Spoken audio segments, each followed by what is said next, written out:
salutations, horror sci-fi and EB white fans. Drew here from Horror Sci-Fi and Beyond, and you may have noticed that I changed up the intro a little bit. And that is because we're reviewing a adaptation of probably one of the most beloved pieces of children's literature ever, and that is Charlotte's Web. And with me to review Charlotte's Web is the man that picked this movie for Grab Bag Month, Mr. Jackson, the Singing Wizard. Harbor, what's up, man? Howdy, y'all. You change the intro every week. So, Yeah, bad dudes, darkest greetings, horror sci-fi, and then blank fans. But You I didn't do figured, uh, Darkest Greetings this time, yeah. yeah, I did. I guess you Salutations. I guess you didn't. Okay. You Yeah, I did. didn't roll this red carpet out for the Ghibli ones, though. Well, They're I still love dark, this I story, guess. man. I love Charlotte's Web. That's Yeah. cool. That's fair. And then for my other co-host, we got the man, the myth, the legend, the cinematographer of my Scream of Fandom film, Mr. Eric White. How's it going, man? Going good. Hey, everyone. That's what I'm gonna keep referring to you as my cinematographer. Okay. I Yeah. am doing that job, so that would make sense. I once heard that a director and a cinematographer is like a very symbiotic relationship. So we're like Eddie Brock and Venom. That's assuming we get along on set. Who knows? We may be at each other's throats by the end of this. Are you gonna We'll make be fine. are you gonna paint are you gonna make me paint my hair black and I'll be all emo and I start dancing to impress my ex-girlfriend? What are you referencing? I Wow. don't know Spider-Man what you're 3. referencing. Yeah. Oh, okay. Yeah, that's gonna be my Halloween costume. Oh, Mm. you went with Venom 1.0. I thought you were talking about like Tom Hardy Venom. Yeah. But no, that's gonna be my Halloween costume next year. Is Bully Maguire Oh Okay. God. for the 20th anniversary. I'm sorry, that movie has problems, and I get it. I freaking love Spider-Man 3. He's so much fun. I would need to rewatch it. I have not watched It's it been a since long theaters. time Yeah. since Yeah, I've I think I saw it watched in it. theaters. Yeah. And I was yeah. embarrassed to be seeing it in theaters, and I haven't watched it since. So before we get into Starless Web, let's talk about some recent news that happened. All right, so we finally got it, guys. Um, not the entire cast, but a little bit of the cast for the MCU X-Men. And let's just read them off real quick, and then we'll discuss it. As we know, if you've seen the new Spider-Man, Sadie Sink is Jean Grey. Spoilers for anybody out Yeah. there still waiting around on it. Yeah. That movie's We made got, $1 billion. Everybody's seen it now. Yeah, that's true. That's true. but along with her, we got Kit Connor as Cyclops, Christopher Abbott as Professor Xavier, Maya Boyd as Storm, India Neveretti as Rogue, Samara Weaving as Emma Frost, and Adam Driver as Mr. Sinister.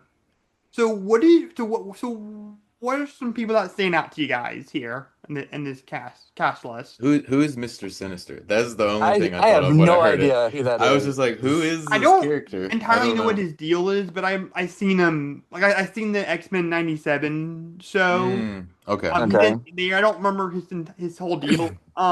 He seems like he's a pretty cool character. From what I keep hearing.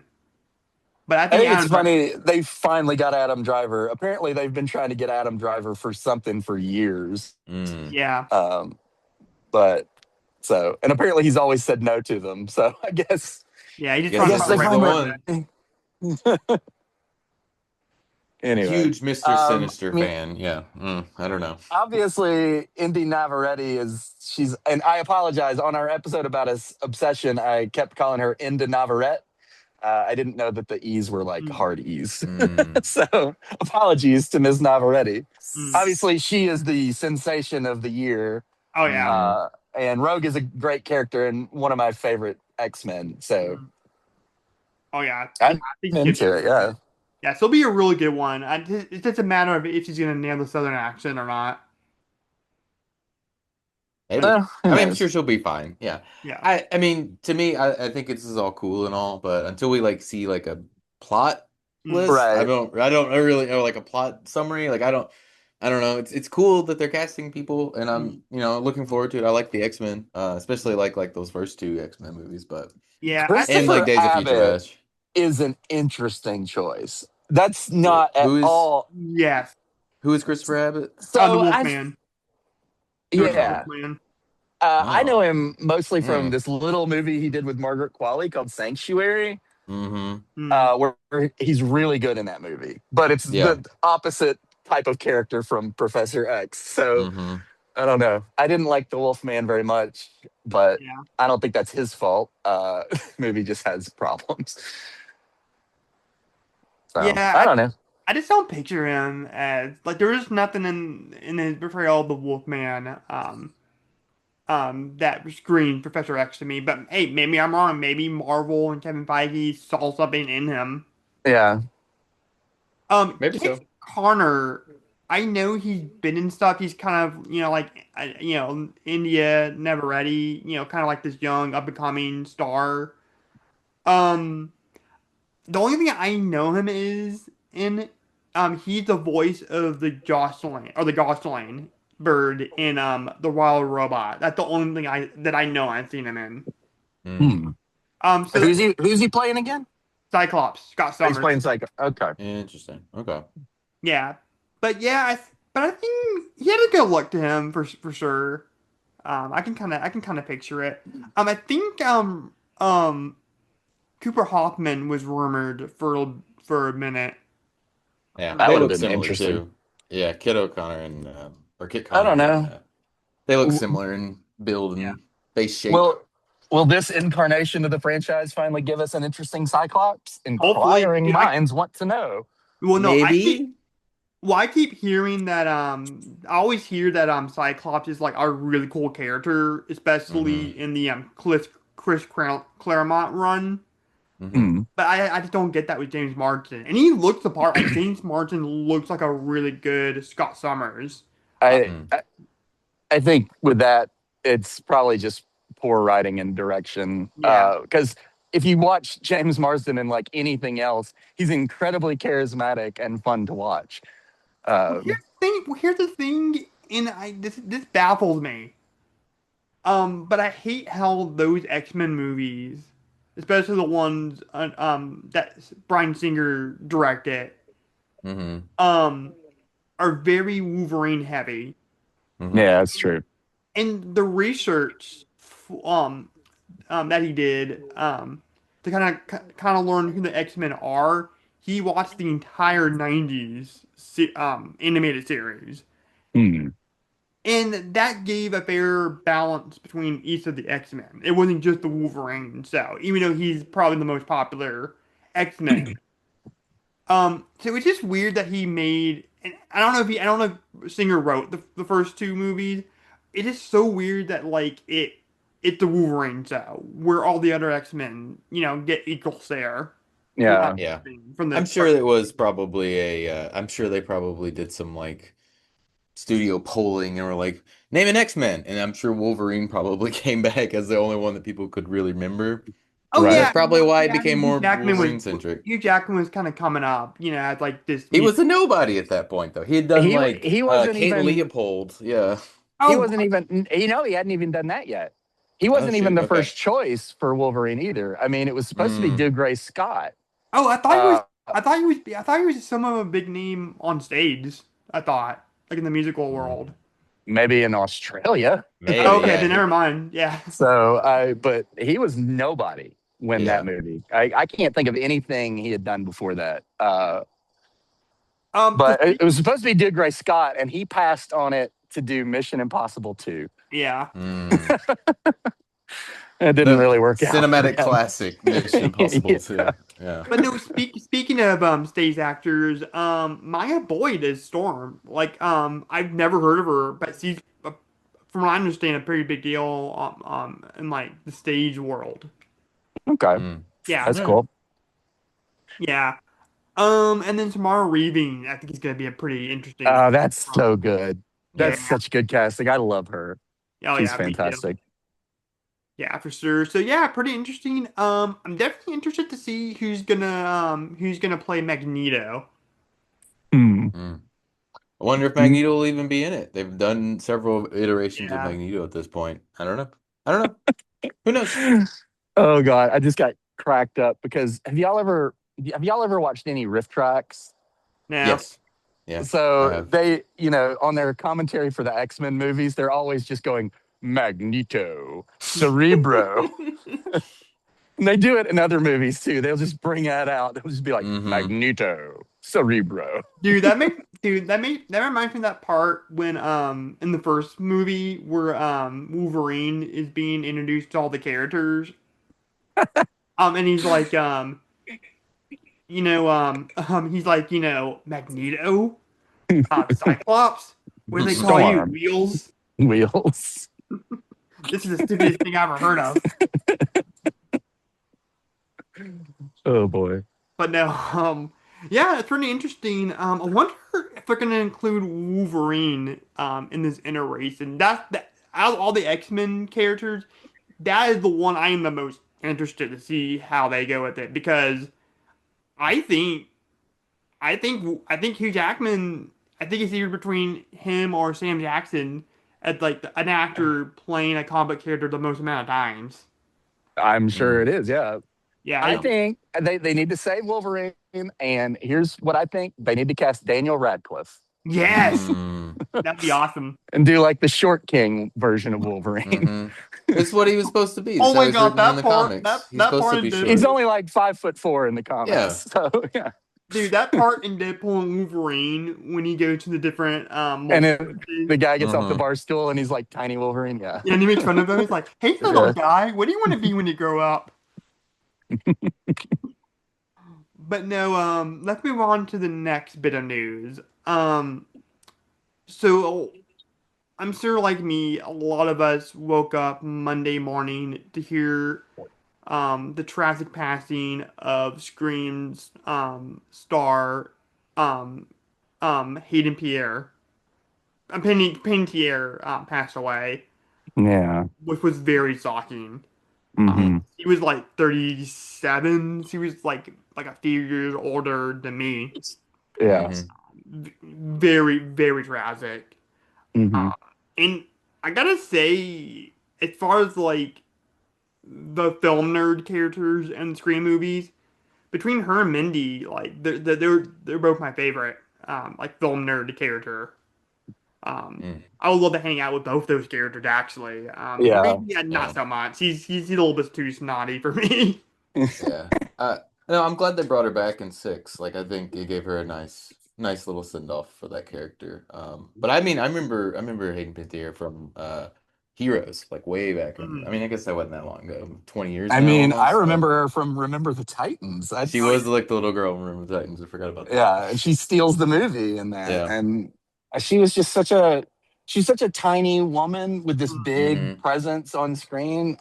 My favorite thing that she ever did was actually the TV show Nashville, where she played Juliet Mm-hmm. Barnes. Yeah, well, he first And crazy is later that day I went out.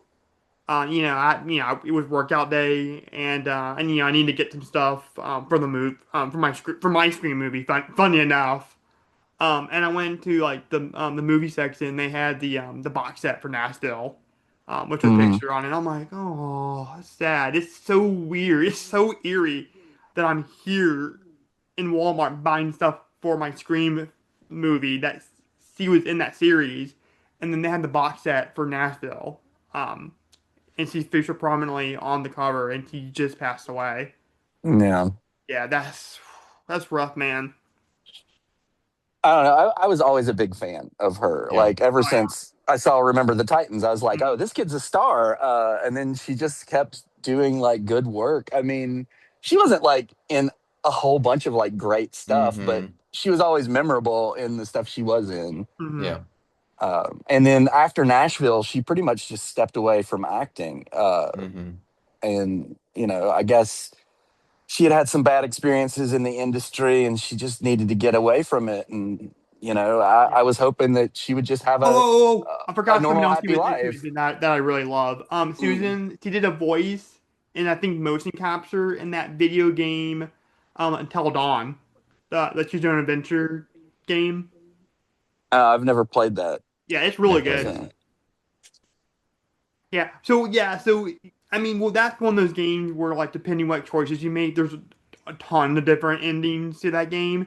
oh, okay. And That's cool. I was very proud of myself that I actually let I somehow had the one black character survive at the end of the game. Oh my God. Yeah, I used to hate. Well, I mean, now things are a little bit better since Get Out.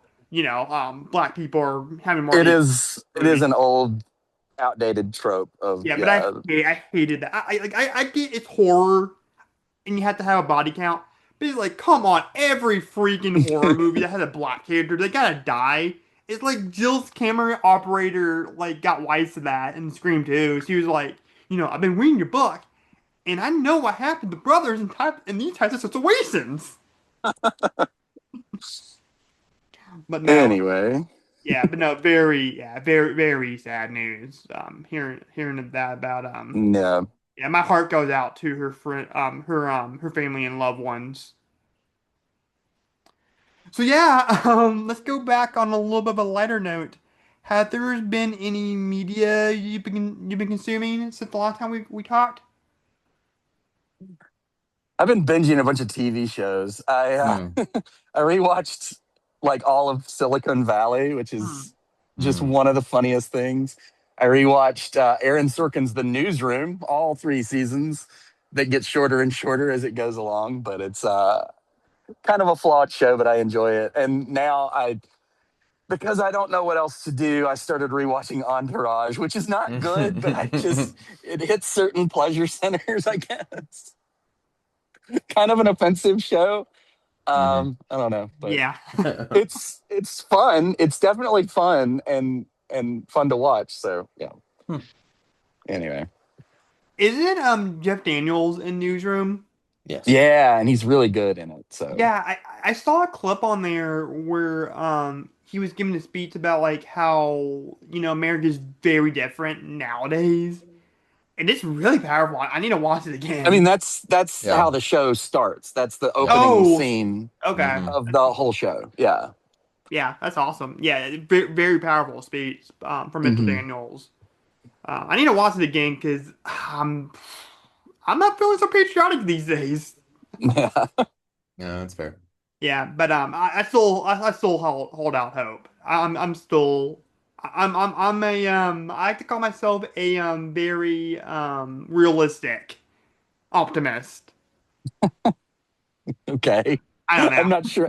Those are kind of like oxymorons almost.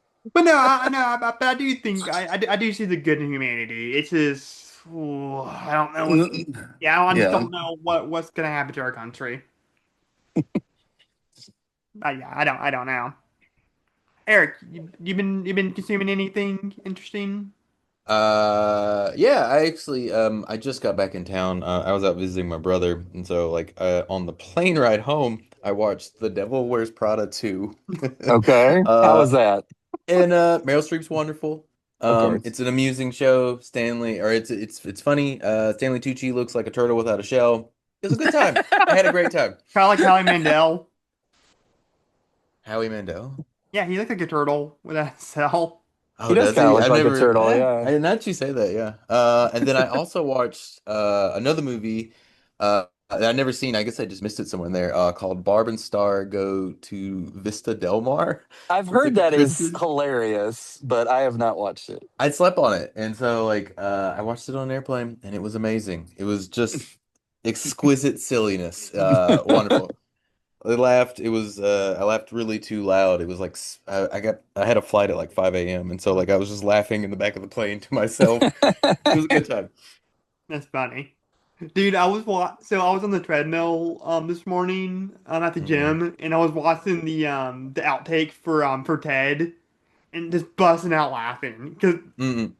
cuz there's that one part where Giovanni Ribisi's character kidnaps Ted and they're like rushing to Fenway Park, to rescue him and like Mark Mm-hmm. Wahlberg's on the phone. He's like, "Hey, hey, does this guy, and he stole my teddy bear. And then it's like, and you have Mila Kunis is cracking up with the way that Mark Wahlberg is saying bear. He's like, it's a bear. The bad. Yeah, I do for some reason. I'm not even kidding, and this might just be maturity level. I used to think Ted was the funniest movie I've ever seen. It has its moments. The Yeah, first one's fun. The first one is pretty good. The second one's real bad though. yeah. Which one Now, is the one? Which is the one that's got Liam Neeson in it? that's on the second one. Okay, Oh, because when he goes to the grocery store, he's like, "I've been told that this cereal is exclusively for children." yeah, dude, I've been meaning to try that on one of these days. I just want to go to like my local grocery store and just buy a box of tricks and say that to the cashier. Comedy Liam Neeson is the best Liam Neeson. Oh yeah, Uh, did you see The Naked Gun with I Liam did. Neeson? It Yeah, was It's really weird. good. Yeah. It's very funny. yeah. I'm still mad at the Janet Jackson Super Bowl. That was 20 years ago. There's Not so to many good be. like little liners in there. Yeah. Yeah. The whole middle section where they have the snowman romance, Oh my and it becomes like goodness. a different movie altogether. It's so good. Actually, I watched that with both my parents, and they both laughed at it. So Oh my that's how God. you know. Wait. That's how you know it's funny is if Mm. me and them can all laugh at That is something. surprising that your mom liked it. Like your dad. Okay, so My your dad was dad. the one that wanted to watch it, but then my mom was there, and she wound up watching it too. And Mm. Yeah. obviously, there were things that she found offensive, like the Sure. shadow play uh, that they do, the sort of Austin Hmm. Powers type gag. Yeah. That kind of bothered her, but she still understood why it was funny, I think. Yeah. But no. Um. Yeah. It seems like your dad's a little bit more open to like different types of movies. He is. He doesn't get as offended as my mom does. Mm. Yeah. Yeah. I remember my. Yeah, dude. I remember my dad let me watch Big Daddy with Adam Sandler one time I was with them, and my mom was pissed. How old were you though? I mean, it was like Oh. 99 when it came out. No, it was a couple of years after, so I was maybe like Mm. 7 or 8. Yeah, maybe we were too young to watch it at that time. I Yeah, don't I know. remember getting in trouble for being at my cousin's house, and we watched The Mask. Mm. what? That's When I not was when I was a kid, and my mom did not care for the fact that I had watched The Mask without permission. he did. I guess he didn't like you seeing Jim Carrey pull out that used condom out of his I pocket. she hadn't seen it, so she didn't know what was in the movie. She just knew it was a Hmm. PG-13 movie, and she Yeah. didn't like that I had watched it without permission because I was only like what 11 or 12. Hmm. So But no, something that I watched recently is Tales from the Crypt Demon Knight. Mm. Really fun movie. Billy Zane just as like this demon, character. He basically said in an interview that he based this character off of Genie from Aladdin, the Robin Williams character. Mm. Yeah, I could what? definitely tell. And this guy, Okay, yeah, Billy Zane playing a character like that. yeah, Yeah. he's pretty funny in the movie. I believe you. I like Billy Zane. I'm a fan. Yeah, he was at Texas Frightmare this year. Nice. Yeah. But yeah, no, yeah, he's a lot of fun. Thomas Hayden Church is in this movie, and he had like the funniest line in the whole movie. With I don't know if I want to repeat since we have a no cursing rule on this episode because your mom might watch this, Jackson. If they wanna go out, they can go find. I'm sure they can go find this movie if you've enticed them enough to go search it out, they can go find it. You don't Yeah. have to say it. Is what I'm saying.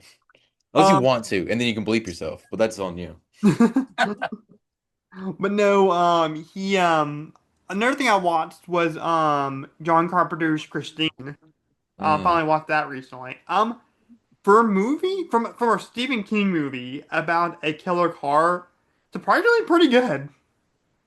Yeah, no, it's fun. It works is about as well as a movie about a killer car can work. And Mm, still kind of make sense and be fun and not really scary, but fun at least. yeah, but no, I like the fact that the movie opens on Bad to the Bone, which just tells you what kind of movie this is gonna be. Hmm. And then John later in Carpenter that is not a scene, subtle filmmaker. well, cause no, well, cause it like starts off in like this assembly line where Christine is being built, and then like um, and then that guy goes in there, and he turns on the radio, and it's "Don't Fade Away" or "Not Fade Away" by Buddy Holly, Hmm. and then it cuts to modern day, and it's a cover version of that same song. Mm. I'm like, oh, that's pretty clever. I don't think I've ever seen that before in a movie. You missed the part where the guy was like brutally dispatched by the car. Oh yeah. But no, like, no, really, really fun movie. Well, and then there's this part where like, they go to the junkyard, Christine's destroyed, and it's just like this big cube of like car parts, Hmm. and they play like 50s rock and roll music because that's what Christine plays throughout the movie. Hmm. Um, and they think it's coming from Christine, but then it's actually just a bunch of kids, listen to it on their boombox, and then like Mm. the chick goes, "Oh, I hate rock and roll music," and then and then it's a close up on Christine, and like her little fender keeps moving up and down, and they play Bad to the Bone again. Oh my goodness. Mm. But yeah, but check it out. Tales from the Crypt, Okay. Demon Knight, and Christine. I mean, cool. Well, we're getting closer and closer to Halloween, so now's the time to start watching some horror movies. That's true. Yes, it is. Yeah, I usually try to watch horror movies. Like, I start the marathon in September because there's just so much I want to watch. I just don't have Hmm. time for in October. All right, so let's get into the Charlotte's Web review and the plot summary for Charlotte's Web according to the Internet Movie Database. Wilbur, the pig, is scared of the end of the season because he knows when that time comes, he will end up on the dinner table. He has a plan with Charlotte, a spider that lives in his pen, to ensure this will never happen. All right, Jackson. So since this is your pick for Grab a Bag Hmm. Month, what is your quick overall thoughts about this particular version of Charlotte's Web, and just I Oh guess my Charlotte's Web in goodness. general? I mean, I mostly wanted to do this so we could just talk about Charlotte's Web in general. Yeah. But I'm not going to do any justice to this movie or the book. But I do think that it's got to be one of the best examples of children's literature ever Hmm. put to paper. And not only that, but just literature in general. I think it's just a perfect story. And it's kind of about everything. It's kind of Hmm. cosmic in nature. And I don't, it's just this mysterious thing that gets stuck in my head. And I think about it all the time. So, yeah, those are my quick overall thoughts on Charlotte's Web. Eric, what's your thoughts? So I hadn't seen, I think I've read the book before. I know I've seen the cartoon many times when I was like a Hmm. kid growing up. It was like the thing teachers would put on whenever they didn't have anything for Right. you to do, but they didn't want to like send you to recess, so they would just put on Charlotte's Web. I've seen it probably too many times, the cartoon version. But I'd never seen this version because I just assumed like, oh, I've seen Charlotte's Web. I know it. Hmm. And so the first time watching this was on the plane today. That was the only time I really had time to watch it was Oh, like on wow. the flight Okay. home. So I watched it this morning. And it's I don't know, it may be the best version of this book to movie. It's got some problems. It's not perfect, but like Right. it's just like quietly sobbing in my seat like for like 2 hour flight. It's really sweet and beautiful and it's sort of the standing up for friends and everyone becoming I don't know. It's hard to describe because it is so many things at once. Hmm. About growing up, about aging, about dying, about looking out for the least lookoutable, in people. It's everything and nothing. I don't know, and it's all about like talking animals on a farm. Right. Is everything Wonderful, everywhere all at once? kinda. Yeah, I mean a little bit in some ways. There are certain stories that I think tap into kind of the eternal mysterious nature of life. Hmm. Hmm. And Charlotte's Web is one of them. Like The Tree of Life by Terrence Malick is one of them. And Hmm. Everything Everywhere All at Once is one of them. And it's just weird that this story about a pig and his spider friend is in that Hmm. same Hmm. category. I don't know. Yeah. So, It's as far wonderful. as my quick overall thoughts, I remember my mom read me the book a long time ago when I was like 10 or 11. Hmm. Um, and then, and then we watched the classic 70s animated version. Hmm. Um, and then actually, this movie came out the same Christmas. I went to go visit my dad, up in Wisconsin when you first lived there. And so we were Okay. gonna go see a movie around New Year's. It was either that or the original Night at the Museum, and we ended up picking Night at the Museum because I think it was something that he wanted to watch more. Right. I mean, I love that movie too. It's a fun movie. Yeah. So this movie just kind of came and went. I didn't really think much about it, and Hmm. So was this your first time watching as well? yes. This go So, around? but the thing is, Okay. I haven't consumed anything Starless Web since. Hmm. So I totally forgot. Man, I could love this story. Hmm. It's a beautiful story about sort of like this misfit character in Woolbird. You know, it's not like a dog or a cat. That's a beloved animal. It's this. This type of animal is there just for food, and then football with Templeton the rat made a joke about that, which I thought was hilarious. Sure. Oh, we'll Perfect get into casting, all of this. Templeton. Yeah. Templeton Yeah. is one of the most interesting characters in all of literature, I think. And So, then you have another animal. We actually, I guess if you want to put Templeton in this category or in this conversation, but especially Charlotte, that's another character, another animal that people look down upon and actually get grossed out by. Oh That's a no, and I friend. afraid of, like, it's a whole 100%. thing. Yeah, I'm 100% afraid of spiders. I've been dreading watching this movie for like 3 weeks now since Jackson suggested it, and I was like, I don't know, because I didn't look up what Charlotte looked like before watching it. So, Yeah. um, So I just love how both of these characters that society looked down upon befriend each other. And now that I think about it, it kind of reminds me of the Darren Aronofsky movie, The Wrestler, Mm. where hmm. the two leads are in professions that people age out of, and when they're older, people don't respect them anymore. Uh-huh. Mickey Rourke being a wrestler and Melissa Tomei's character being a stripper. Hmm. Um, so I thought that was kind of interesting, like two people of like similar ilks and sort of backgrounds or kind of coming together, like two oddball characters that society Mm. looks down upon. Outcast, yeah, if you will. Yeah. Yeah, and Templeton is like that too. That's another character that people do not like. Yeah, Uh, people don't like rats. yeah, Hmm. I like rats. I think rats are cute. Obviously, they also carry diseases and stuff like that, but Yeah. yeah. I'm not that with bats. I love bats. They're some of my Hmm. favorite animal, bats and tigers. But Mm. no, but then you're kind of dubious about Templeton a little bit. Um, Well, he's out for himself. He's a selfish rat for yeah. a good chunk of the movie. Well, and the other thing I like about this movie is, and I guess the reason why I try to avoid it for the longest time was the cast. Cause you got like Oprah Winfrey and Steve Buscemi and Andre 3000 and Tom and Hayden Church.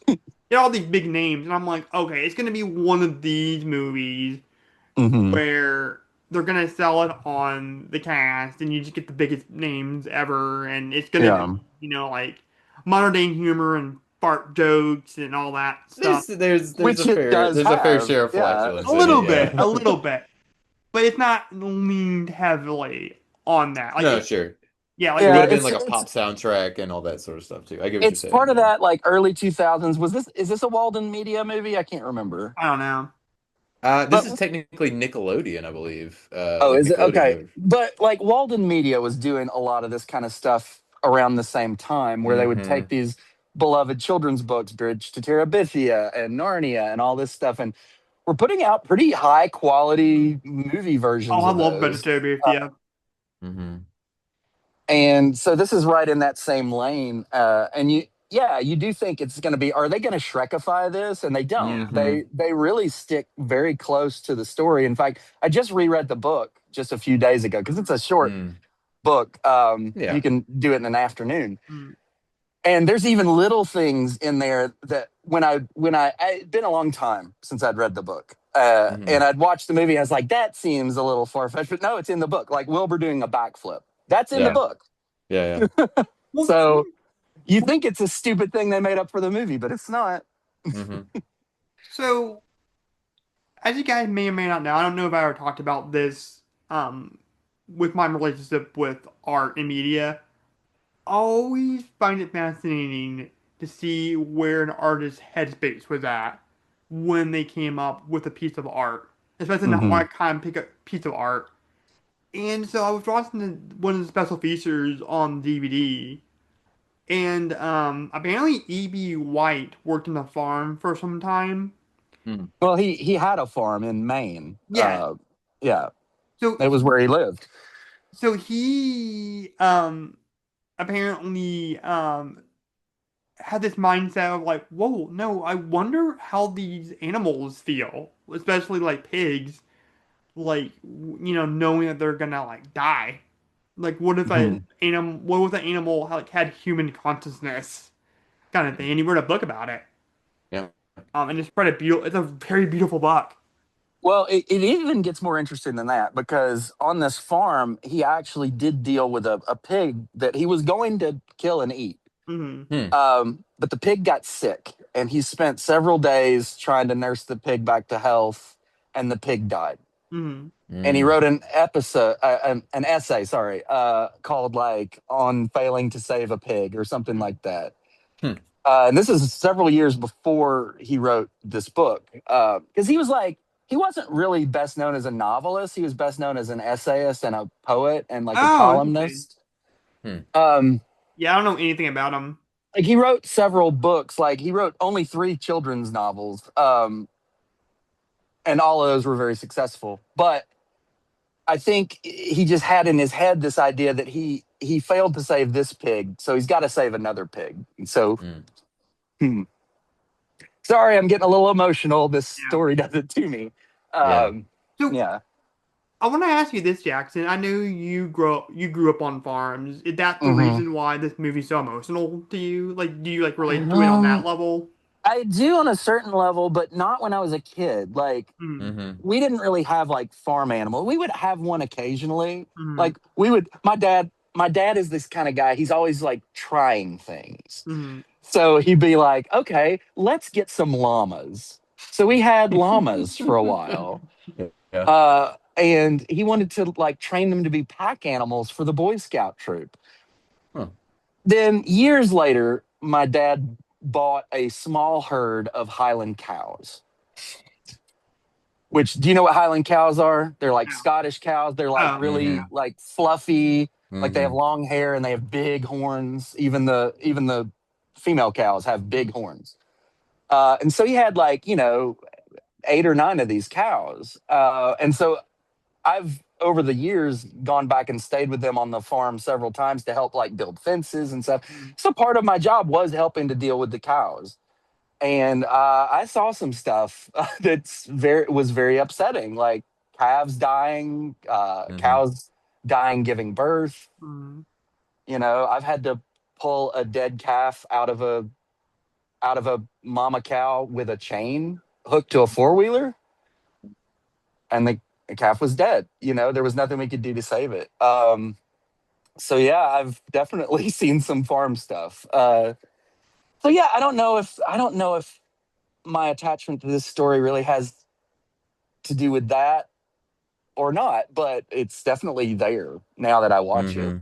Mm-hmm. So Yeah, I don't know anything about that lifestyle.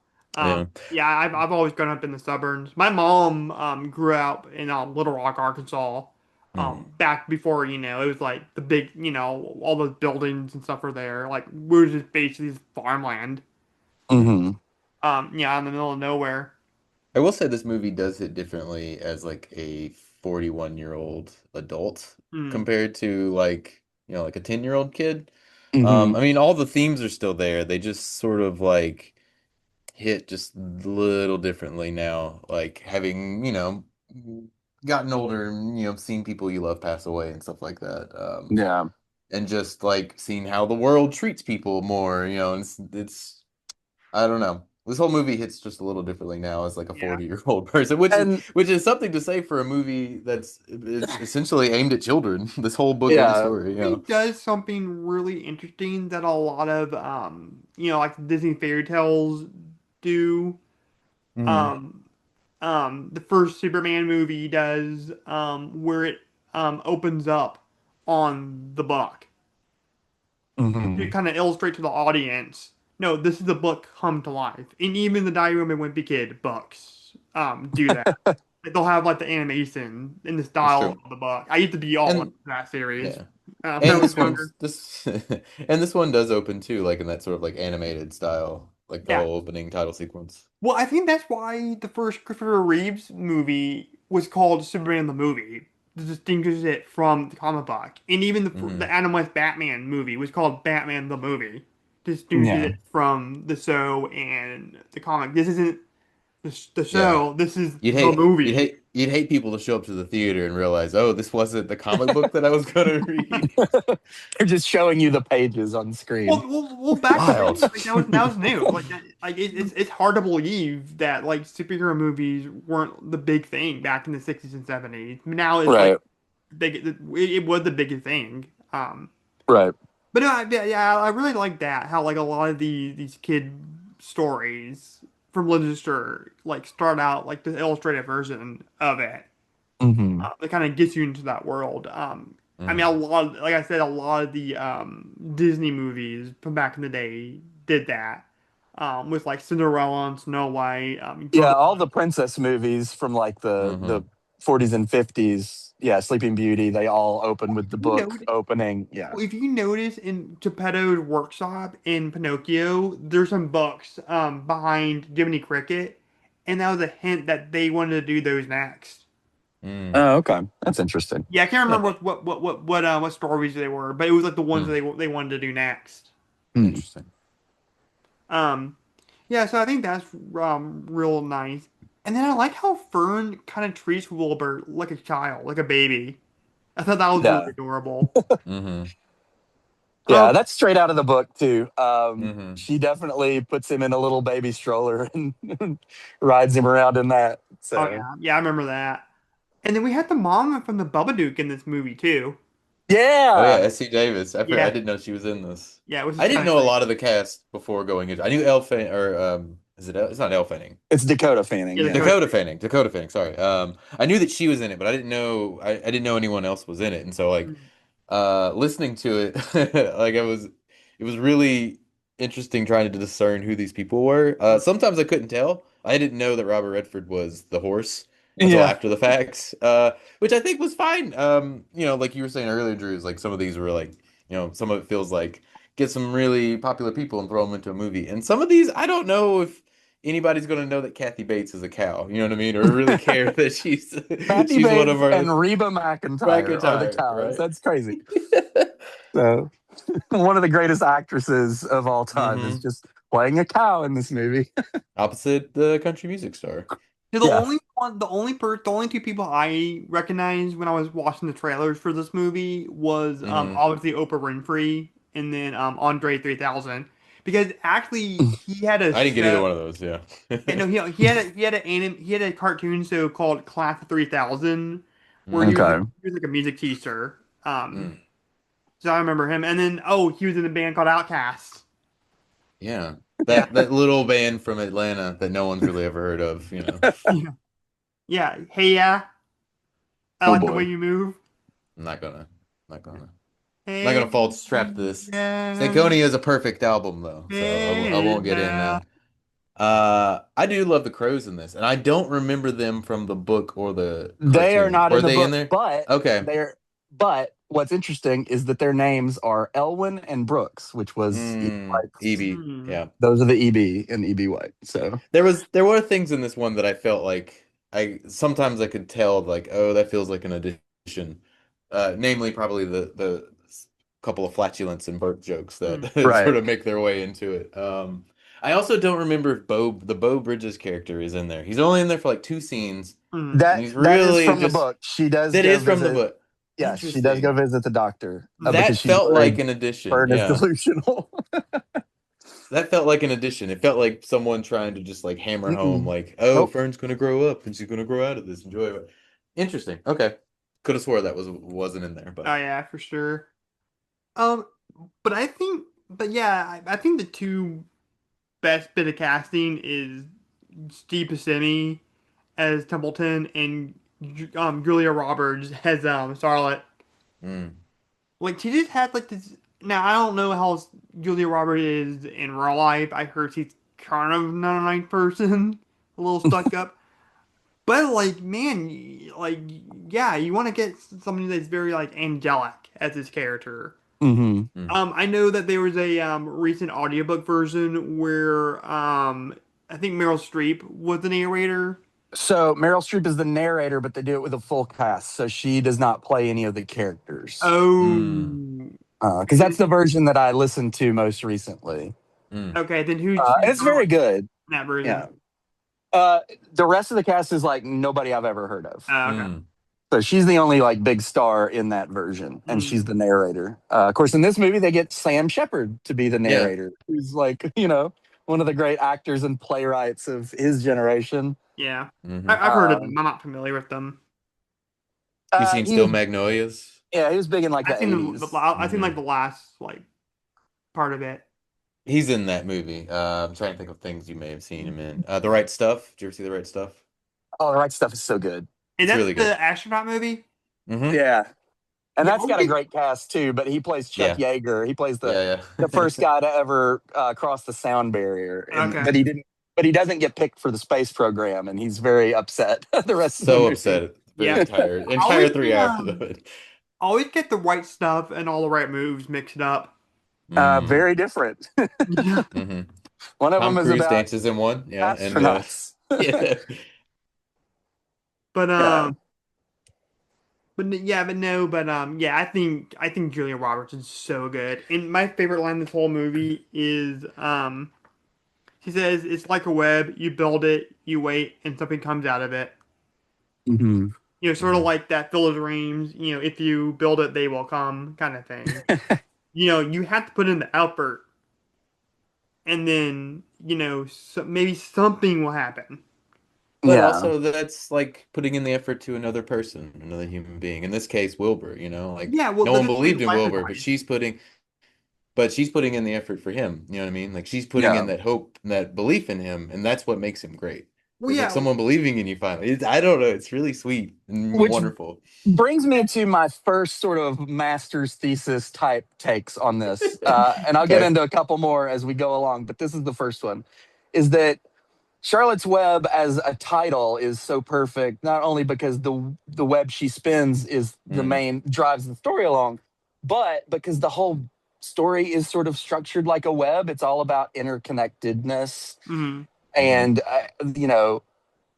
you've got the center of the web, and then all the strands go out in different directions, but they all connect together to create this beautiful thing.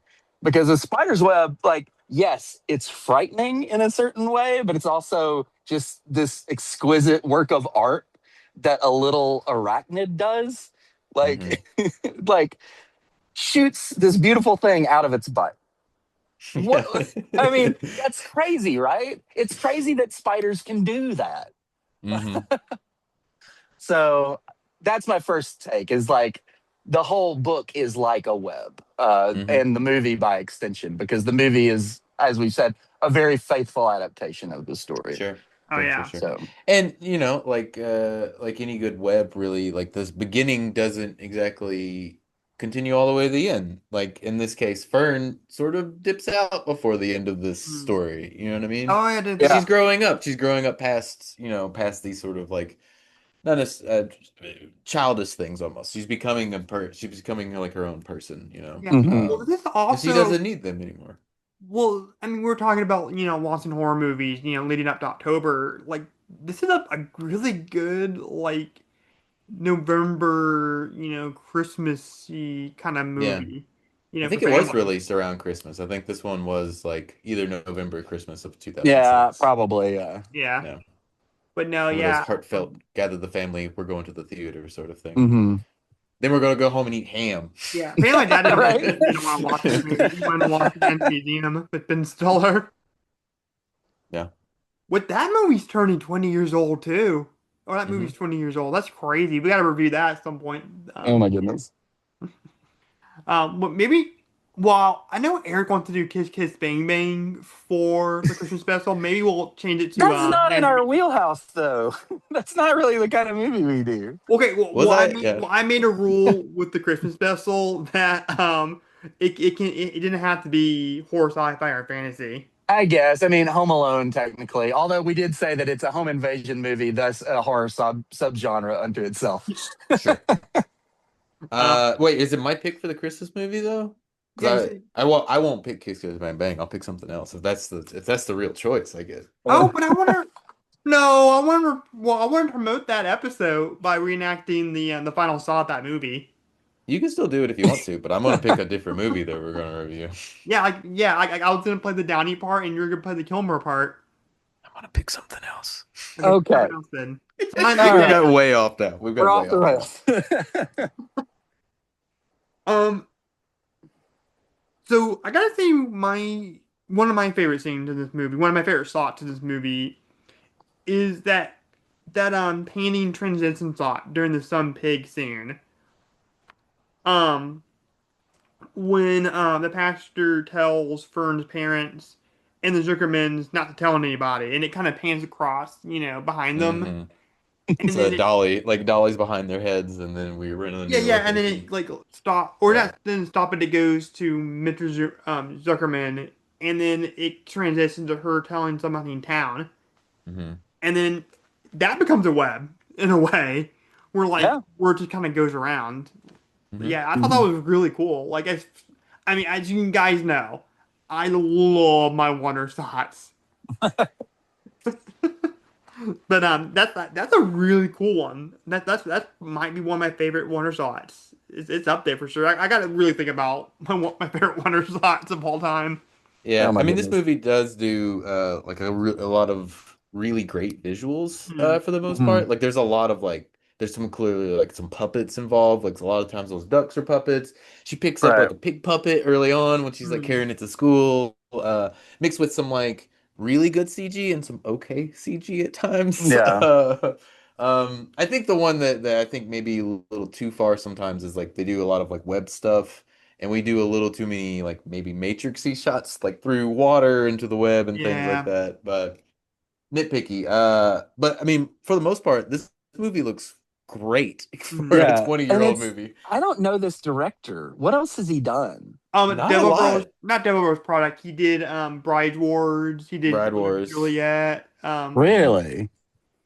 What that Not one a Okay. with whole bunch. He passed away from like brain. He had some sort of like Oh, brain did hemorrhage he? or cancer in like Oh, okay. I 2011. Was didn't, that So he Jennifer only I didn't Garner directed know the like that. one where 11 she goes movies. back to high school age, 13 going on 30 going on 30? 30, 13 Oh, going on did 30. he do I think he that? did. I Okay. think he Yeah. believed that one too. Yeah.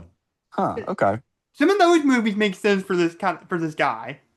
But Bride Sure. War was just so weird. Cause I saw him do like the interviews on the special features, and he Hmm. seems like a very meek, mild mannered guy, and he did freaking Bride Wars. It's hilarious. Seems like this is the outlier in his career, though. Yeah. Yeah. Yeah. Yeah. I mean, if he's doing, 13 going on 30 and Bride Wars and stuff, this is kind of an odd little Yeah. duck in his Hmm. filmography. Yeah. Oh yeah. I wonder if it was something that he was like drawn to. If this was like it was like his passion project. Like he had a hit with 13 going on 30, and he was just like, "What do you want to do next?" He's like, "Charlotte's Web." I I don't mean, know. who I wouldn't? I mean, it seems like the kind of movie that any director would want to do because it's such a challenge, Oh, of obviously, course. because, Yeah. it's hard working with animals and he's using a lot of real ones in this. Hmm.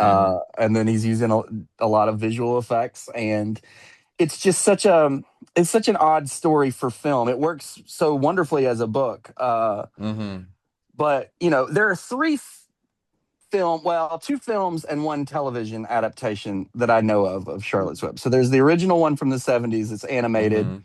That apparently E.B. White did not care for because he didn't like the Sherman Brothers songs in it. Yeah. He thought they were distracting. Oh, And the Sherman Brothers did the I music kind for of that? I kind of agree with him. I Like it kind of agree is. with him. Yeah, it's got Yeah. a couple songs that are pretty fun, but overall, I don't think that they contribute well to the story. Then there's this movie. Mhm. Of course, in the original animated version, Debbie Reynolds plays Charlotte, which is, of Yeah, course, she's obviously.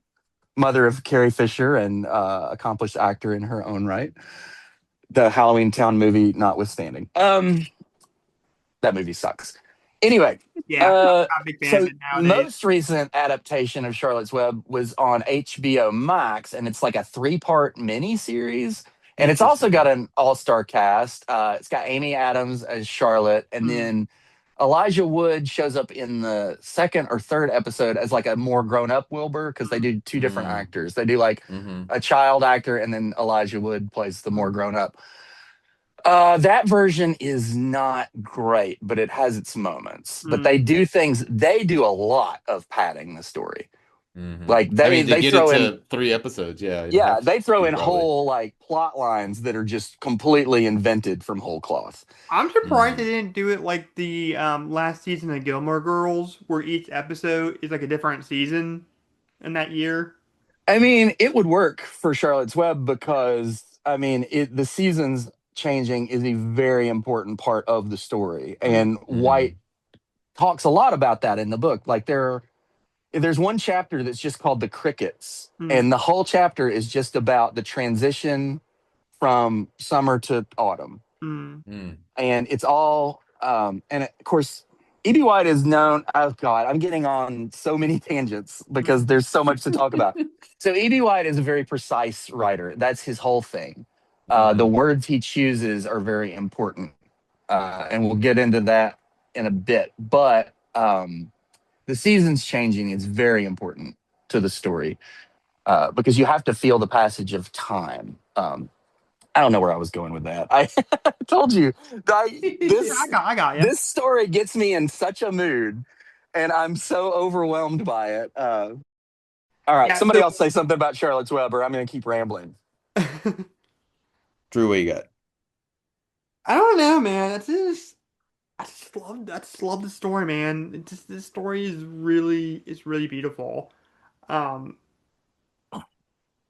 yeah, well, like I said, I did not know about that whole thing with E.B. White owning a farm, and then him having that kind of thought about, how do these animals feel about us slaughtering them for food, kind of thing, and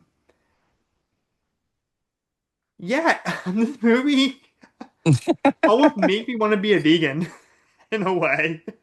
Oh, sure. Yeah.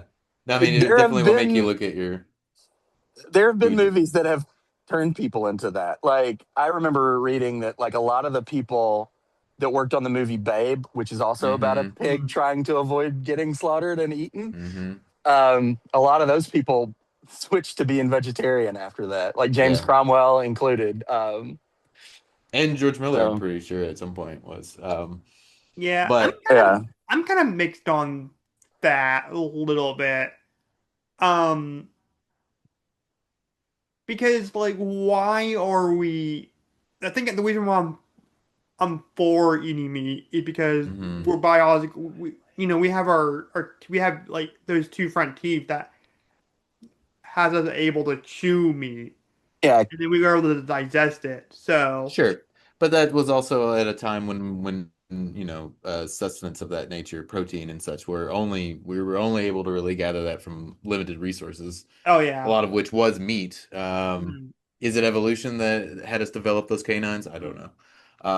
But I do think there are ways around it nowadays that you don't have to necessarily rely solely on meat. But then you look at like the big food manufacturers, and I absolutely think it's disgusting how they treat those animals.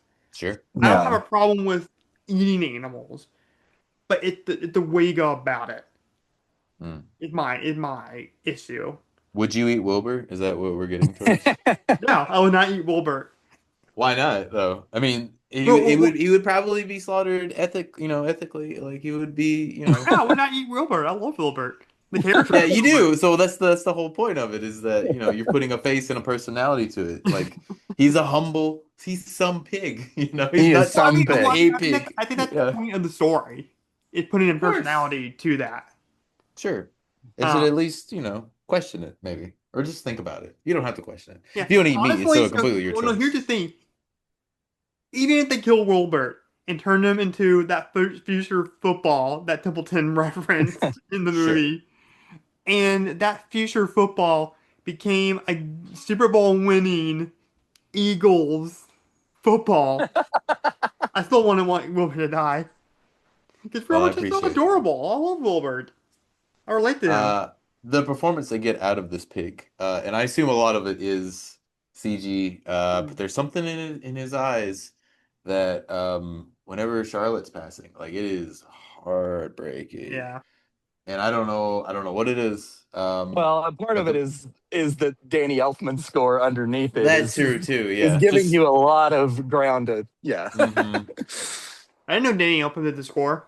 Danny Mm-hmm. Elfman did the And score it's a for. beautiful score. Hmm Okay, so master's thesis take number 2, because I want to talk about the actual words that Charlotte writes in the web. Because, like hmm I was saying earlier, E.B. White, for one thing, like he co-wrote the book on American English writing. It's called The hmm Elements of Style. Mm.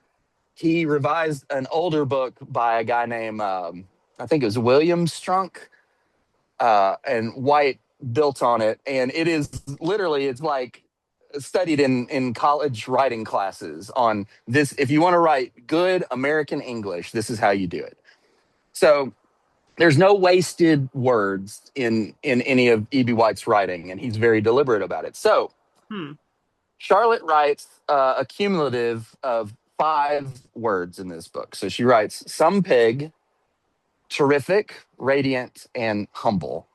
Mm. And I can't help but think that that cycle is just as deliberate as anything else in the book. hmm So I started thinking about it. So some pig is almost like childish, basic writing. Because it could say, "Oh, that's some pig," or it could be, "Ah, that's just some pig." Mm-hmm. You can read it either way. hmm But that's the only words in the web that are really specifically only about Wilbur, I think, hmm because once you get into terrific and radiant and especially humble, I think Charlotte is starting to also write about herself. Mm. hmm Uh, because Charlotte is a writer, and she's kind of the author substitute in this book. Mm. So terrific. Obviously, the fact that a spider is writing words in a web is extraordinary, and it's terrific. hmm Radiant, she writes, Author substitute. You sure Stephen King didn't write this story? right? Exactly. I mean, he did live in Maine when he wrote this book. So, Yeah. Well, I mean, you write right now. You write right now. okay. So Radiant is right before Charlotte is going to lay her eggs. Mm. And what is a word hmm that we use often to describe a pregnant woman? You're glowing. You're radiant. Radiant. hmm And then Charlotte writes her masterpiece, Humble, at the fair. Mm. hmm And the thing is like Wilbur is celebrated, but the real true miracle dies alone in a stable Mm. at the fair. It's truly the most humble thing, because Charlotte never gets any credit for her And she extraordinary doesn't want any work. credit. Yeah, She she doesn't want doesn't. any credit. Yeah. And so and the thing is, the way Charlotte is written, she doesn't read as humble. She's very Mm-mm. self-assured. She hmm takes a lot of pride in what she does. Takes She's charge a lot of the time. She's she's a like directing little, people around. yeah, she's a little bit prideful, hmm but at the same time, her actions are very humble. And hmm so I love the cycle of the words that she writes in this She's book. prideful in a good way. She's not like egotistically prideful. Right. So there is a way to be proud and humble at the same time. And Of course. it's all encapsulated in this wonderful character of Charlotte. Yeah. Yeah. So She's I don't know. definitely, That's my take on the words in the web, and I probably could have put it in a more interesting, succinct way. But that's just what I've been thinking about a lot lately. Mm-hmm. Yeah. I need to check out that book about him about the English language if I'm gonna if I'm gonna start being a writer or start writing. Yeah, and obviously it's a text that I've never actually read it. I know some things from it. I know that Stephen King talks about it like it's the Bible. Mm-hmm. In his book on writing, he Mm, Mm-hmm. references that book a lot. yeah. I still have not So read on writing. I need to. it's an excellent book. It's a good Yeah. book. So, is that book is it good for just like novelist, or is it good for like just writing in general, like It's a storytelling in good. general? It's kind of about everything that goes into writing, Okay, yeah, I'm actually gonna check it out. and it's also kind of a memoir at the same time. Like he kind of tells his whole life story Mm-hmm. and ties it into what makes good writing. Okay. So Yeah, that's what I want to focus on next year after the Scream movie's done. I really want to like write a lot and really develop that craft. yeah. Yeah, because I got a lot of ideas I wanna kind of get down on paper. Mm. Got to get them down on paper. That's the first step. And then Yep. you rewrite, and then you throw it away. Then you think about it, and you pick it back up. But I also Yeah. do think, along with the words, it sort of mirrors. Is there 5 words in all? 5 words total, 4 messages, Four but the messages. first one has 2 words in it. Hmm. Yeah, yeah, yeah. So I mean, it also I think it reflects a little bit of the seasons that we're moving through as well. Hmm. And then also just a little maybe to some of the other characters, and this is not a fully formed thought, but like you know, Templeton finally comes around, which we probably need to get into Templeton at this point. Near the end, whenever we sort of like hint on the humble thing, he finally acquiesces and like is trying to be more helpful for everyone. Yeah, but he only does it because he gets bribed. He never He actually does. Templeton never actually changes. That's true, I guess. He still does it, but He still like, does it. That's what's so great about that character is he does it anyway. hmm. Um, and okay, let me think about this for a second. Y'all keep going. Sure, sure, sure, sure. First off, immaculate casting of Hmm. Steve Buscemi as Hmm. Templeton. Yeah, whenever Um, we always talk about this with like these kind of character actors, like there's mhm. certain actors that fit in certain categories. Like I said, if you need a real like nerdy weird character, you get Crispin Glover. If you need Sure. a real, kind of slimy, evil kind of villainous character, you get Brad Dourif. If you need like a real rat, conniving kind of character, you get Steve Buscemi. Yeah. It's true. Although, has he played a rat in any other thing else? Has he even really played a villain, like an outright villain, other than maybe like Fargo No, he was in in any he other was, he was movies? Randall in Monsters Inc. Oh, that's right. He was a villain in that movie. I forget he's in I that. Yeah, yeah, mean, you're right. Boardwalk Empire. He's a vicious gangster. Yeah. Let's It's true. see. But he's also the protagonist in that movie in the show He's too. not So great in Reservoir Dogs. And gets So a then little out for himself. fun fact of about course his masterpiece Con Air. Mm. I didn't know he was in Con Air. I have not seen that He yet. plays, yeah, he It's fun. plays, yeah, it's a fun movie. Yeah. So fun fact about Fargo. Um, so if you didn't know, the Coen brothers always write their dialogue out phonetically, like how the characters would say it in that Uh, dialect. hmm. And so I can never remember the guy's name, but it's the European guy. That's Oh, Peter Stormare. yeah, Peter Stormare. And he always and throughout that movie he says, "I want to go to Pancake House," with the S, pancakes. Hmm. And Pancake's house. Yeah. so Pancake's the first house. take he where he did that when he said that line, he said Pancake House. And so one of the Coen brothers went up to him and says, "No, your character is European. He speaks in broken English. We wrote it that way because that's how your character would say it. Say it pancakes house." And we're off the rails again. But Steve Buscemi, immaculate. I mean, Yeah, there are my name is probably some Steve parallels Buscemi, and between. I'm playing Templeton the Rat in Silas Rab. Okay, That, that's more that, Edward G. Robinson as Yeah, a Templeton. little bit. Yeah. Richie Robinson. I don't know who that Top is. of the world, top of the world, ma. Yeah, I don't know who that is still. Edward G. He's a gang. Robinson. Hey, he's like the prototypical gangster actor. He's Oh like yeah, like a I man. remember your See? legs, see? Yeah, that guy. I remember James Robinson, see? Can you imagine if Edward G. Robinson voiced Templeton? He would have been Robinson, great. Probably see? probably would When have you He know been. would your have been craft, fantastic. see? Yeah. Robert, see? You're a Temp perfect football, see? Oh my gosh. Okay. I'm gonna Anyway. tag Templeton with as the a bat. character though. Starlet, see? Sorry, I had to. Okay, Oh, I'm I done. don't even know what I was gonna say next. I don't either. I've lost it. Templeton as a character, I guess, though, is a I mean, you are right. He doesn't really change by the end. Yeah. He does in some ways. Like he probably would have told him to, kick rocks if it had been previously in the story. I mean, he does enrich himself. He's not altruistic but he does do it Here's the thing. begrudgingly for So, good reasons. yes, he helps Charlotte save Wilbur. If you think about it, Templeton also accidentally saves Charlotte Hmm. because Fern's brother Avery is going to catch Charlotte and put Hmm. her in a jar. And Templeton has stolen the rotten egg earlier, and the Hmm. egg breaks, in the ensuing chase or whatever, Hmm. and gets Henry to leave because it smells so bad. Yeah. So, and Charlotte is saved, You know, and she would not have been able to save Wilbur unless that had happened. you know what this character And so reminds me Templeton of? returns the favor. What now? Go ahead. This character, and I wonder if James Gunn is a fan of this story, but he reminds me of Rocket Raccoon a little bit. He is a little bit like Rocket. Yeah, I can see Yeah. that.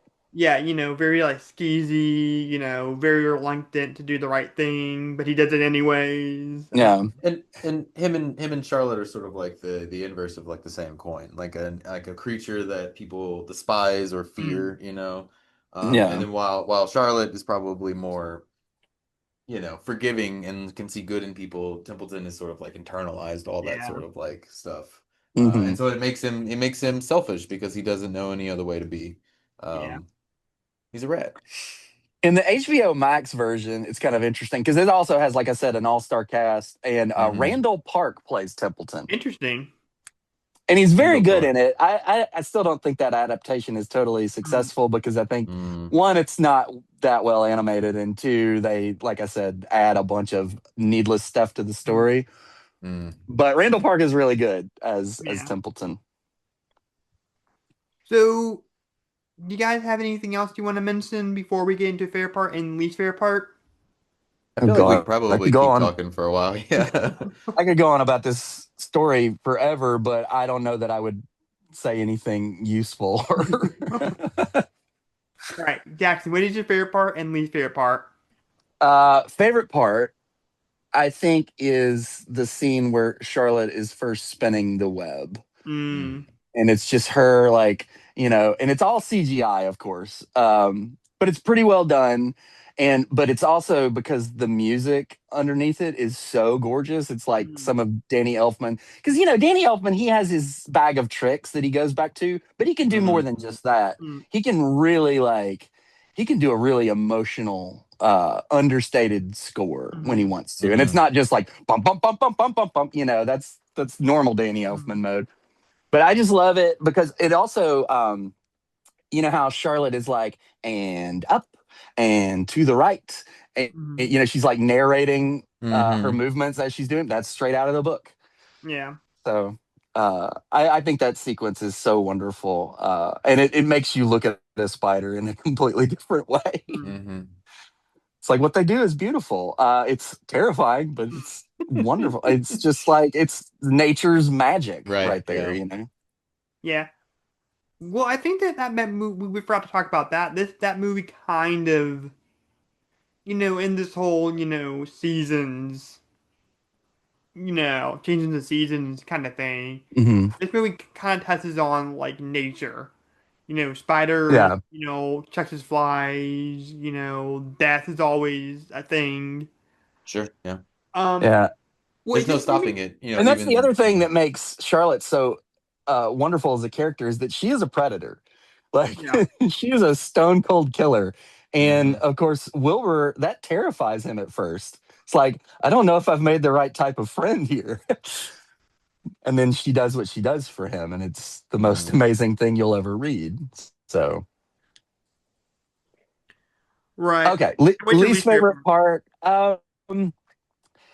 I mean, I don't love all this, like the antics, like the childish antics. I don't think it ruins the movie or anything, but like all the stuff with the crows, I don't need that. It's there for like to amuse children and whatever, but Hmm. and like I said, it does nothing to really ruin the story, but it's not there for any good reason. Mm. So, What about you, Eric? Least favorite part, probably along the same lines as Jackson. There's probably like one too many like flatulent jokes or like belching jokes in there. You can get away yeah. with one. You can get away with one, but I think they go back to that well probably a few too many times. It doesn't necessarily lose some of its magic, but it just kind of like loses some of that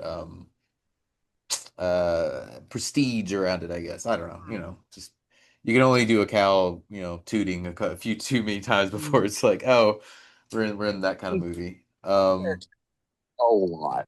Mm. And It's like I've been around cows. They don't smell great. So. that's true. Favorite part. Jackson kind of touched on this too. The score is really good in this. The score is really good, and it really like hits all the beats that you need it to. Visually, I'll say this. Visually, this movie holds up really well for a movie that was made 20 years ago, and I really loved all the puppets. There's some like really nice looking puppets that are just like enhanced with CGI. Mhm. So I would say visually, it's pretty great. Yeah. Before I get to my favorite part and least favorite part, within the topic of, seasons and, things are in a cycle, I want to read to my favorite passages in William Peter Blatty's The Exorcist. There's a part. Okay. No, no, no. Well, no, no. What a Trust me. swerve. It's gonna connect. It's gonna connect. Okay. All right, go for it. So there's a part in the book, in the novel that's not in the movie, where Father Karras reads a passage, which is funny because I'm reading a passage too, in the older priest's um book, Father Karen, Marin. about the Hmm. cycle of things. Oh, Marin, Father Marin. Yeah.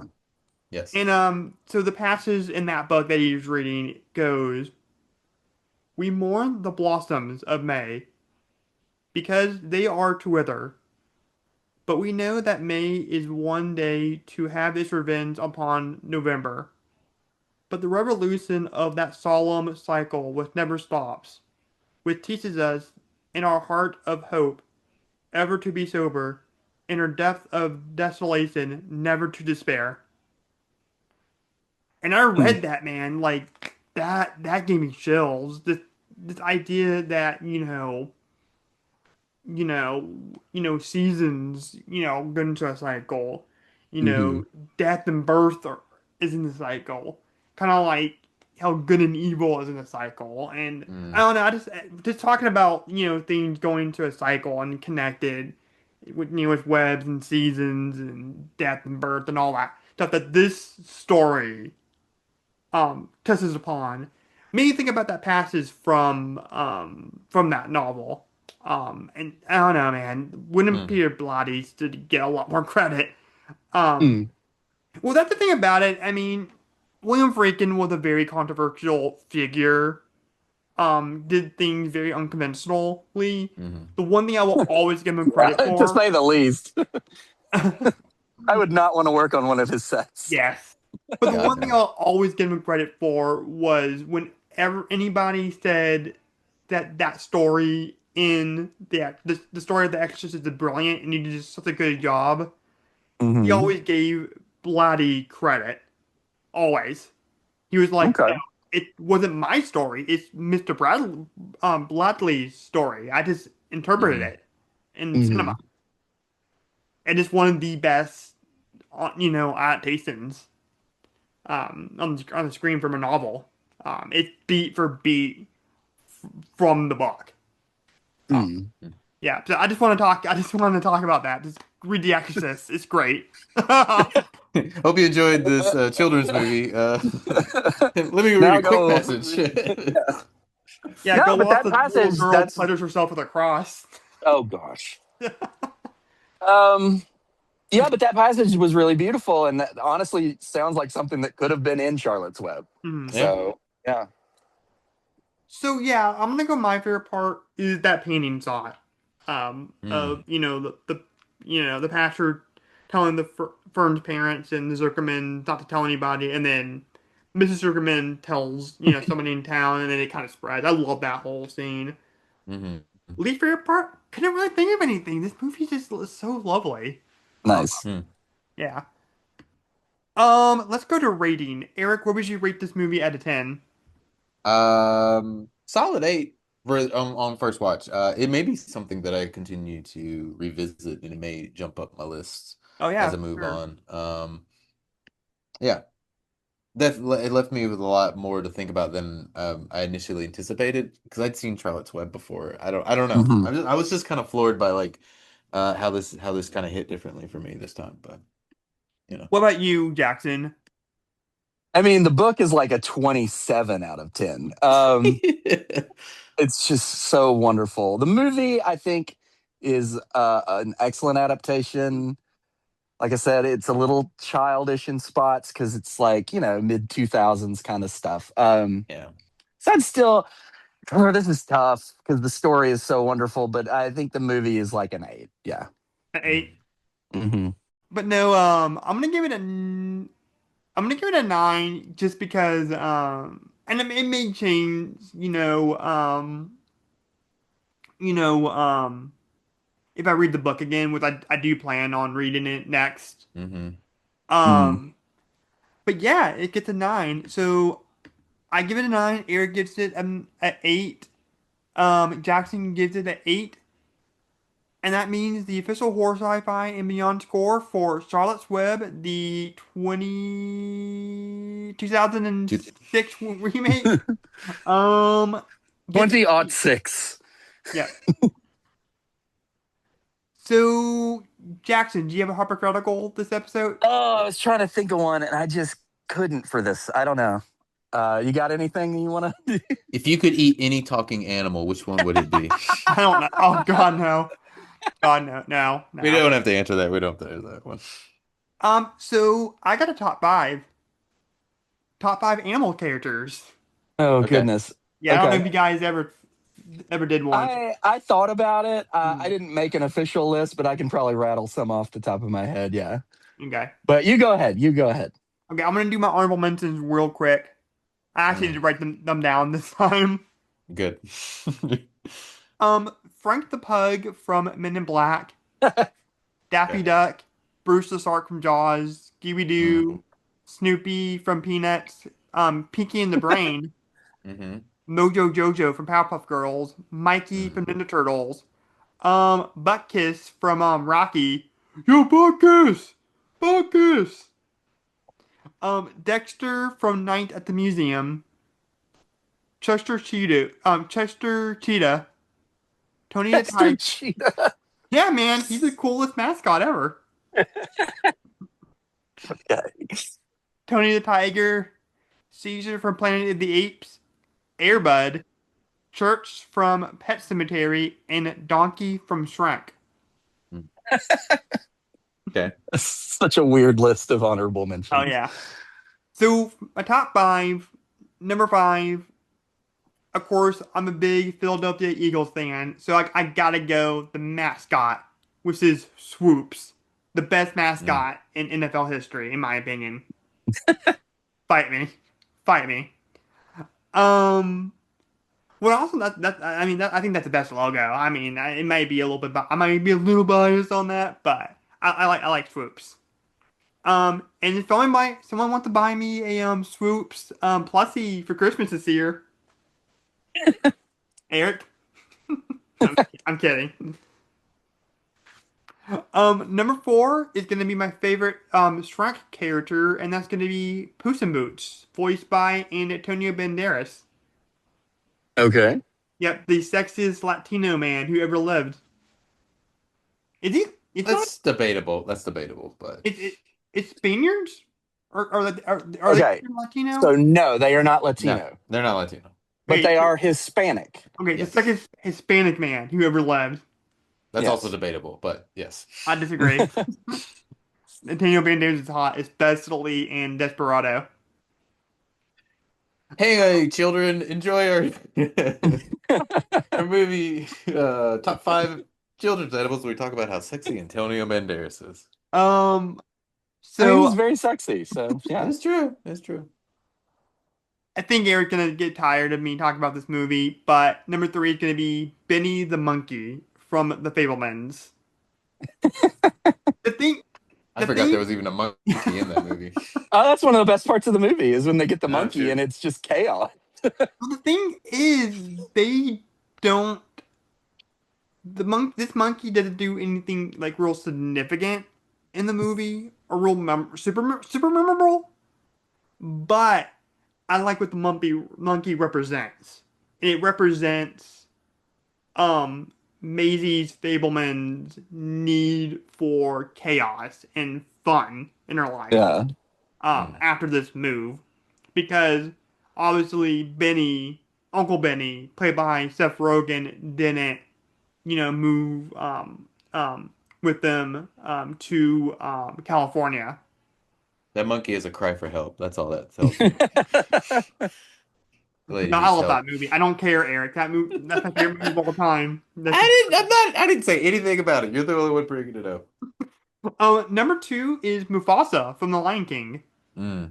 Good old James Earl Jones. This so much authority in his voice, but and so much comfort as well too. Now my dad did not have as deep of a voice as James Earl Jones, but I can kind of relate to him. We're both my dad and Mufasa can be very comforting at times, but very like harsh at Mm. times too. So that's why he's up there. And number one, mentioned him before, voiced by a fellow Eagles fan, Bradley Cooper, is gonna be the one and only Rocky Raccoon. My favorite animal character in any movie. I mean, it's a good choice. I mean, That's a good Guardians one.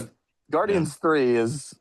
extraordinary. So Yeah, I just love this character, man. I relate to this character. Any character that's sort of like a misfit, an outcast, I just relate to. Hmm. Um, and he's sort of the Frankenstein monster. He didn't get asked to be made.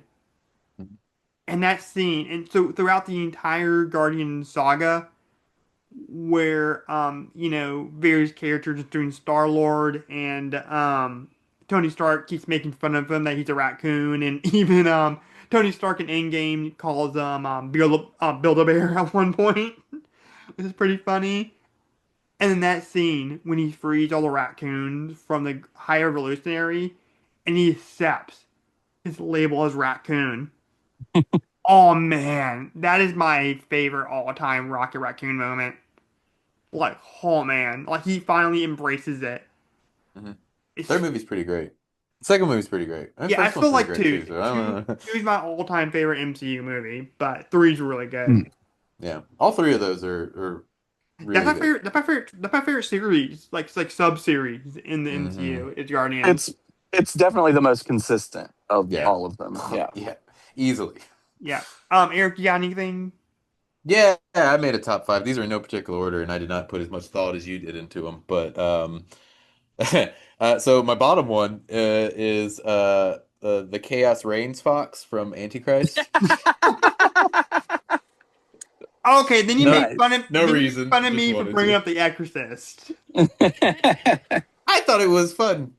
Uh, Up next is Gromit from Wallace and Gromit. He's Okay. great. He's the best. Okay. I still have not seen those movies. I seen Flushed Away. Yeah, same. It's Aardman. This is the same people Yeah. who made him. I'm No, I more of love a Computer Shaun the generated. Sheep They kind of did all on person. computer. Shaun the Sheep's also really good. I almost put Shaun Yeah. on here, but Yeah. Well, with Flushed uh, Away, they did it all on computer. It wasn't like actual stop motion. sure. Yeah. It was their first like computer Yeah. animated Well, one, so I got a little bit of a gripe. total missed opportunity with the title of that movie. They totally could have called it Royal Flush. Could it's British. Of course. Could it's a British movie. So they Yes. call it Flushed Away. Idiots. No, I'm just kidding. Oh, and then they Okay. had the second man alive in that movie. Hugh Jackman and the voice And of the you, rat. yeah. Yeah. Mhm. All right. Sorry. Anyway, up next, I have Pepe the Prawn from the Muppets. Um, one of my favorite like additions to the Muppets. I love him. He's very See, funny. I was seriously considering a Muppet, like Kermit the Frog, in here, but I'm like, did that count? Of course it does. He's an animal. Yeah, You but had You can't do Chester Gonzo probably. Cheetah. Yeah. yeah. My next one, and this was really tough. I almost put this as number one. These are in no order. I don't know what I'm saying. There's this Russian movie called Hedgehog in the Fog. No one has probably ever seen this. Never None heard of of it. y'all probably I've even never know even what it heard of it. is. But it's wonderful. I think it's a short. I don't. It's definitely not very long. But there's this little hedgehog, and he's just trying to get home, and it's very scary, and it's chef's kiss. Wonderful. Awesome. And then my top one is a dog named Hagen from a movie called White God. I've heard of it. It is. Oh, I love White God It's very so good. much. That Oh, movie I is took I took I took my astounding. I took my family to see it. I took my parents, yeah. and I didn't tell them anything about it. They weren't very happy with. They were also doing like a dog adoption in the lobby of the theater afterwards, and I'm like, Oh oh, wow. yeah. Another one I I mean, forgot. that movie led to a lot of dogs being adopted. I believe it. Like Yeah. all the dogs in that movie are rescue dogs, and they all got Hmm. adopted by like the crew Yeah. and stuff. So So I totally forgot to mention Remy the Rat from Ratatouille. Is that an okay, honorable mention, or is that your I would top say one of honorable your top five? mention. Okay, well, that's my top five. Yeah. Jackson, what you got? okay. I didn't actually write anything down, so I'm just gonna go off the top of my head. I have to mention Hercules, aka the Beast from The Sandlot, Hmm. Yeah. which Hmm. is probably my favorite character in that movie because the dog is always my favorite. Whatever. Another wonderful big dog is Beethoven, which Hmm. is I think a kind of forgotten '90s like family comedy, but it's really good. It's written by John Hughes of all people, Oh, really? I Hmm. didn't know. under a pseudonym. Yeah. Um, but it's a wonderful movie with the darkest villain I've ever seen in a kids movie because it's an evil veterinarian who's like kidnapping dogs to test weapons on them and stuff. Oh, geez. Yeah. Played Very by Wow. dark. Dean Jones from like all these like Disney comedies from like the the Love Bug and I did stuff. not realize that was him. Hmm. Yeah, it's him. Very, very Wow. late in his career. Well, he has Cruella de Vil beat because she's pretty messed up. Yeah. She's pretty dark too. Let's see. Who else? Who else? I mean, Babe from the movie Babe is Yeah. such a wonderful character. I think the movie's full of wonderful characters. In fact, I don't even know if Babe is my favorite character in the movie because I also really love Rex, voiced by Hugo Weaving, a lot. Mm. He's Ma. very Oh, interesting. I totally forgot Jeezy from Kiki's Delivery Service. We got to put him on there. On honorable mentions. I'm trying to think if I got any. I don't know. What was that? Four? I said five. I didn't say five. I don't know. This is hard. Because I'm such a big animal character person, but I'm also trying to think of like Would you I'm put trying not to Charlotte do on like there? yeah, I might.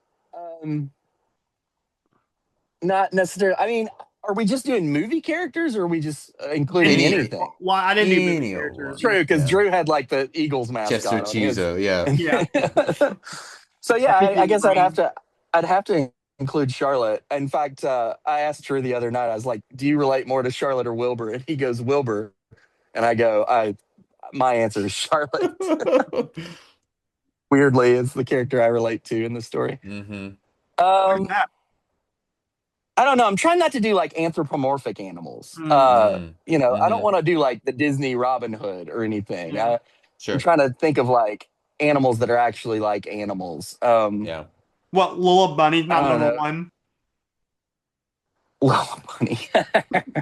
Gosh. I don't know. I'm hitting a blank. Oh, I mean, So I would have Mm. put Lola Bunny from the Looney Tunes, voiced by Kirsten Wiig, because I mentioned that I really love that interpretation of that character, mhm. Sure. that show. Add it to your honorable mention list of 166 characters. I really like I like the cat in Hocus Pocus. That's the only thing I really like about that Mm. movie is the Yeah. cat. Because the cat's the real hero of the movie. Oh, Max the 100%. dog from the Grinch. Yeah. Oh, I'll tell you something. Have y'all ever seen a movie called Hachi, A Dog's Tale? I've heard of it with Richard Gere. Richard Yeah, I've never Gere. seen it though. That's a great one, and it's sort of based on a true story. Oh, and Marley. We got to put Marley for Marley and Me. Let's just pick every dog. I love Marley and Me. Yeah, that's all. Every movie dog is a tie for number one. Well, No, you're a dog Hachi's guy, really good. right? Hachi's one of those movies. It's like you're going to be like absolutely bawling by the end of it because Oh my it's God. Hmm. it's that story where like the dog he gets raised by this guy and then the guy dies Hmm. Mm. while he's like at work or something, and the dog goes to the train station every day and sits there and Oh my waits for God. his master to which is based on a real dog called Greyfriars Bobby, which is a dog from like Scotland or something like that. That really Hmm. did that. Would come to the train station every day and wait for their owner to come home, and they never did. Yeah, that is how I am with Marley and Me. I did that. Oh, that movie gets me, man. And I'm not that big of a dog guy. I'm more of a cat Mm. person. It's also a plot point in the most emotional episode of Futurama ever. Oh, really? I can't Yeah. remember the name of the episode, but there's an episode where it reveals that like he had a dog Whew. before he got cryo freezed and sent to the Hmm. Hmm. year 3000 or whatever, and And the dog that dog just just waits for him showed outside up. the pizza place. Yeah, The year very 3000. nice. Are you telling me that the Jonas Brothers are fans of Futurama? What? Maybe, I don't And they have know. a song They called got Year 3000. it's a really Oh. stupid song. Yeah. Well, I like the Jonas I Brothers. don't know. Still kind of do. They're very nostalgic for me. Y'all ever seen Homeward Bound: The Incredible Journey? I Oh haven't seen that yeah. movie in years. Oh, so That's got good. three Chance wonderful animal Chance almost characters in made it. my top one. Oh, Chance and Einstein. We got to put Sally Einstein Fields. from Back to the Yeah. Future. I totally forgot. I Okay, forgot. that's kind of all I got. I think I'm spent. Talking about Charlotte's Web really does a number on me, y'all, because Mm. I just am so Yeah. obsessed with it. The Pink Panther. He's okay. He's He's okay. fine. He's fine. He's fine. That's the second coolest cat character in media. I mean, he's got the best theme music for sure. Yeah. Absolutely. Ba-bum, ba-ba, ba-da, da-da, da-da-da-da, da-da-da-da-da. Ba-da-da-da-da-da-da, Oh my God. Yes, we know how it goes. da-da-da. Yeah, that franchise confuses me because like the movies have like this detective, but Mhm. then there's a cartoon show with a anthropomorphic cartoon panther. That's how those movies Yes. started. So all the movies started with a title sequence that had So the like, movie came out first? oh yeah. Okay. Yeah, movies from like movies from the Peter Sellers. 60s. 60s, yeah. Mid 60s. Yeah. Yeah, with Peter Sellers. Yep. Mm-hmm. Yeah. I remember I only watched the Steve Martin one, and watching it back in hindsight is pretty stupid. Shot in the Dark is the best Pink Panther movie. You should just go watch that now. Okay. And skip the rest of them. They're not very good. There's some fun bits in them, but like best one is Shot in the Dark. All right. You know what's funny is the Pink Panther movies or like subtitles line according to where they fall into the series line up with Halloween. What? What? Yeah, what? I don't follow this one. Yeah, so I think it's so number 4 is Return of Michael Myers and Return of Pink Panther. Uh-huh. Number 5 is Revenge of Pink Panther and Revenge of Michael Myers. And then Uh-huh. the 6th one is I don't know if any of this is accurate. no, I think it's I think I mean the last one is Revenge. I know that much because it doesn't make any sense. Well, then there's one called like the Pink Panther Strikes Again. Oh no, what's the The second one is You called know A how Shot in many the movies Dark. It mixed does up. not I'm line up sorry. with the Halloween. Yeah, it doesn't line up with the first one is just But called the Pink Panther. Yeah, give me. and the reason it's called the Pink Panther is because It's it's this a jewel jewel. thief. Yeah. Yeah, the name of the jewel is the Pink Panther. Okay. Yeah. Oh no. And Okay, so the then fourth Halloween is Returns. hmm 5 is Revenge, and then 6 is Curse. So I don't know how true it is, but it lines up with the Pink Panther movie. This is the stupidest conversation we've ever had. I just thought it was kind of we funny. could always go lower. All right, guys. So next episode's gonna be the last episode of Summer of Ghibli for now. Mhm. And we're gonna be doing Princess Mononoke and Howl's Moving Castle, which is my picks. Yeah. Mhm. That's pretty fun. So, guys, if you like this episode and you want to see more spooky and weird content, make sure you slash that subscribe button and follow us at Horror Sci-Fi and Beyond over at Facebook. And also, don't forget to leave this episode a killer comment and give it a King Kong size thumbs up. Oh, that's another animal I forgot was King Kong. True. And never forget, guys, to stay weird.